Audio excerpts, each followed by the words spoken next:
একটা মজার ব্যাপার লক্ষ্য করা যাক। এখানে দেখেন প্রথম সেন্টেন্সে রয়েছে লেটস হ্যাভ আ ওয়াক, দ্বিতীয় সেন্টেন্সে রয়েছে নেভার টেল এ লাই।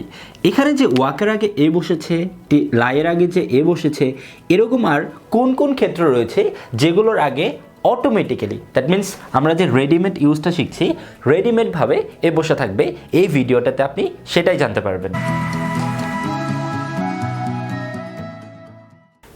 হ্যালো এভরিওয়ান, আসসালামু আলাইকুম। আশা করি সবাই অনেক ভালো রয়েছেন। আজকের ক্লাসে আমরা আর্টিকেল এ এটার রেডিমেড ইউজগুলো দেখব।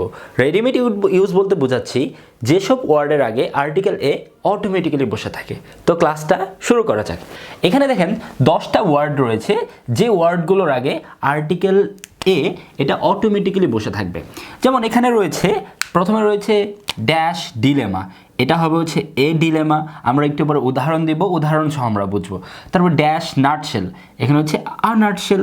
যেমন আমরা বলি না tell me in a nutshell, সংক্ষেপে বোঝায়, ইন আ নাটশেল বলতে বোঝায় সংক্ষেপে।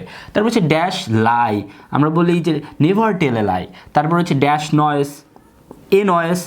Dash walk, a walk. Dash হারি, এ হারি। Dash headache, a headache. যথারীতি এগুলোর সাথেও আমরা এ ইউজ করব। আমরা এখন উদাহরণগুলো দেখি, অর্থাৎ সেন্টেন্স মেক করি যাতে আমাদের মনে থাকে। এখানে যেমন ডিলেমা, ডিলেমা মানে হচ্ছে উভয় সংকট, উভয় সংকট। দ্যাট মিন্স আমরা সিদ্ধান্ত নিতে পারছি না আমি কি ডানে যাব নাকি বামে যাব। দ্যাট মিন্স আমার উভয় সংকট বোঝাচ্ছে একটা সিচুয়েশন।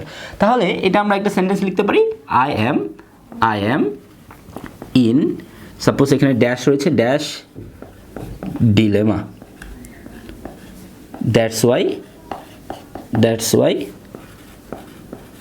আই কুড নট বা I can not take decision. দেখেন এখানে রয়েছে I am in a dilemma, that's why I can not take decision. তারপর রয়েছে ড্যাশ নাটশেল, আমরা বলি না সংক্ষেপে কথাটা বলো বা সংক্ষেপে এই ঘটনাটা সম্পর্কে বলো। এখানে আমরা এক সেন্টেন্স লিখতে পারি, tell me the story in dash, suppose দিলাম এখানে নাট শেল, এখানে হচ্ছে tell me the story in a nutshell. তারপর হচ্ছে ড্যাশ লাই, আমরা এখানে দিতে পারি, বলতে পারি না নেভার টেল এ লাই বা don't tell A lie. Suppose এখানে আমরা দিই হচ্ছে ডোন্ট টেল আ লাই। আচ্ছা, ফোর্থ যে সেন্টেন্সটা রয়েছে নয়েস, ড্যাশ নয়েস, আমরা বলি না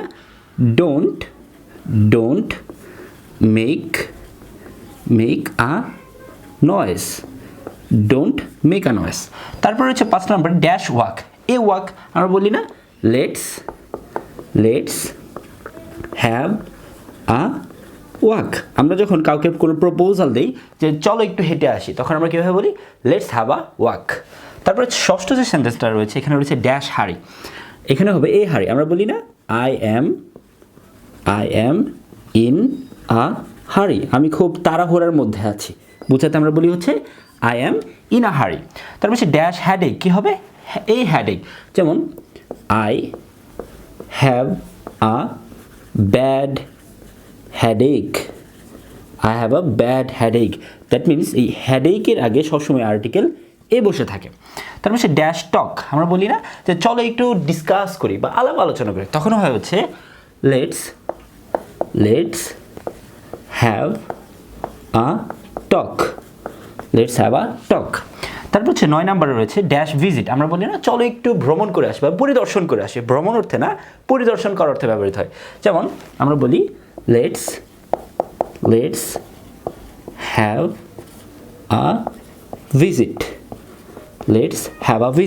তারপর হচ্ছে ড্যাশ পেইন, আমরা বলি না আমি খুব কষ্টের মধ্যে আছি, এটা যখন বলতে চাই তখন আমি বলি I am in a pain. যেমন আমরা লিখবো হচ্ছে I am in a pain. এখানে দেখেন প্রত্যেকটা সেন্টেন্স, অর্থাৎ এখানে প্রত্যেকটা সেন্টেন্সে যে ওয়ার্ডগুলো দেওয়া রয়েছে এই স্পেসিফিক এই ওয়ার্ডগুলোর সাথে আমরা আর্টিকেল এ ব্যবহার করে থাকি। তাই এখানে রয়েছে I am in a dilemma, tell me the story in a nutshell, নাটশেলের আগে এ হয়েছে। ডোন্ট টেল এ লাই, লাইয়ের আগে এ হয়েছে। ডোন্ট মেক এ নয়েস, নয়েসের আগে এ হয়েছে। লেটস হ্যাভ আ ওয়াক, ওয়াকের আগে এ হয়েছে। আই অ্যাম ইন আ হারি, হারির আগে আমরা ইউজ করব। I have a bad headache, হেডেকের আগে আমরা আর্টিকেল এ ইউজ করব। লেটস হ্যাভ আ টক, আমরা টকের আগে এ ইউজ করব। লেটস হ্যাভ আ ভিজিট, ভিজিটের আগেও আমরা এ ইউজ করব। এবং lastly I am in a pain, পেইনের আগেও আমরা আর্টিকেল এ ইউজ করব। অর্থাৎ এখানে যে আমরা এ ইউজ করলাম এটার কোনোই লজিক নাই। দ্যাট ইজ ওয়াই আমরা এখানে লিখেছি readymade use of article a. That means English যেহেতু একটা ভাষা, তো শুরু থেকেই যারা হচ্ছে ইংলিশ ভাষাটার রচয়িতা তারা শুরু থেকে এই ওয়ার্ডগুলোর আগে আর্টিকেল এ ইউজ করে এসেছেন। দ্যাট ইজ ওয়াই এগুলো কোনো লজিক ছাড়াই হয়। তো আজ এই পর্যন্তই, আশা করি আপনাদের ক্লাসটা ভালো লেগেছে। যদি ভালো লেগে থাকে আমাদের চ্যানেলটিকে সাবস্ক্রাইব করে রাখতে পারেন। আজ এই পর্যন্তই, আসসালামু আলাইকুম।